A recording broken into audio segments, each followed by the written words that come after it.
Welcome to the Slop Temple. We pray this video helps. You begin by confirming which Teams account you use and why a change is needed.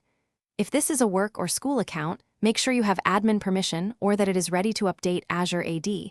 Personal accounts can be edited by you. Once done, open the Teams desktop app or the web client at Teams, Microsoft, Com, sign in, and click your profile picture.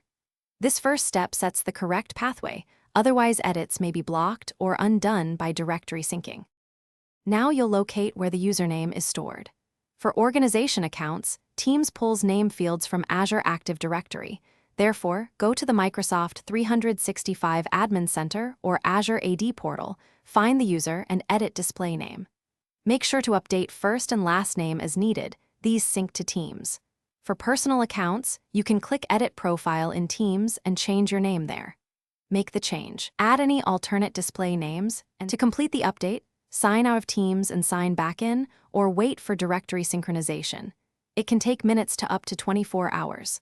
Once back, verify your new display name appears in chats and meetings.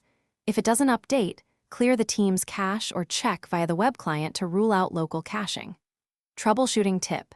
If your org enforces Azure AD policies that prevent edits, contact your IT admin to make the change centrally. They can also force a sync to accelerate propagation.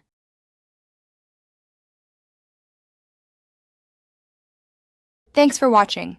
Consider subscribing if we helped you.